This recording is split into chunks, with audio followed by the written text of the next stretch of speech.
A president that we love so much, His Excellency William Samoei Ruto, stood and said not a single time that he would ever agree his deputy to be subjected to whatever maybe he went through. What has happened, what has changed his mind, and the ills that they are purporting Rigathi has done, we do not know. Whatever they are mentioning in the hotels and whatever have you, why are we not being told, right from number one, His Excellency, to the CSAs, to the PSAs, to the members of parliament, to the county assembly members, what each one of us has bought within the 2 years. So you can see it is totally winter hand. I know many of those who have bought aircraft and other big things, and yet there is nobody who is coming out to pronounce this. If the deputy president is to be hanged through the impeachment motion, just because of calling unity for Mount Kenya, because there are always those who fear when Mount Kenya comes together, or else he's being subjected to the impeachment just because he called for 1 man, 1 vote, 1 shilling, or else for whatever else he has done. One time, one day, the history will fight its way. Good. Say something.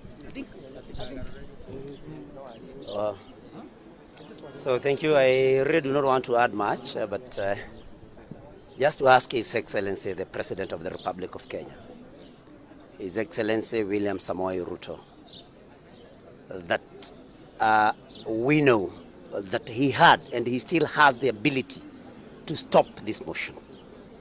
Of course, I know that Parliament is independent, but of course, we do know that people listen to their party leaders. But one thing that my colleagues may not have said is that if should this motion go through, and I think I want to talk to ODM as a party, the party that we have co-opted into government, that the people of Kenya, if ODM members vote to impeach His Excellency Rigathi Gachagua, then ODM, led by Raila Amolo Odinga, will never ever convince anybody that they were not brought into government for the single purpose of kicking out Rigathi Gachagua. We, especially the people from the mountain, will know and hold to it that the reason the broad-based government was formed is and was to kick out Rigathi Gachagua. And that is what we know. So I want to appeal to the ODM members of parliament, especially through their party leader Raila Amolo Odinga, to refrain from supporting this particular motion. Number two, we believe that any differences are conciliable. We have not seen anything that Rigathi Gachagua has done that William Ruto, as deputy president, did not do to Uhuru Kenyatta. Uhuru Muigai Kenyatta never ever attempted, through the members of parliament, to impeach his deputy, William Samoei Ruto. So what we are saying is, this is something that we do not take kindly, and we know that without the blessings of the president, it would not have gone through. It would not have been tabled. And so we are just appealing, if there are differences between the president and his deputy, let them seek reconciliation, especially like my colleagues, like we have said in the statement, through UDA party dispute resolution mechanism. Otherwise, divorcing Rigathi Gachagua is divorcing the whole mountain. And that is what we know as people from Moranga. Thank you very much. Thank you. Do you see the hand of the president? No.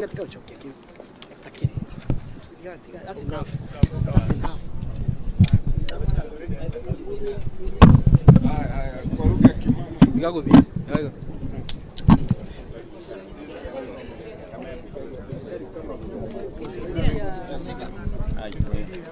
Rudisha huko lugha ya mama.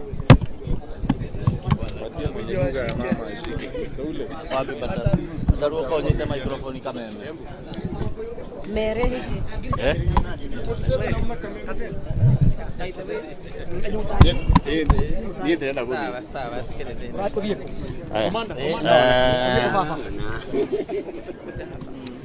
Okay, nyambĩrĩria. Ready?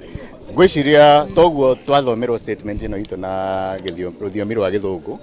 Ithuĩ ta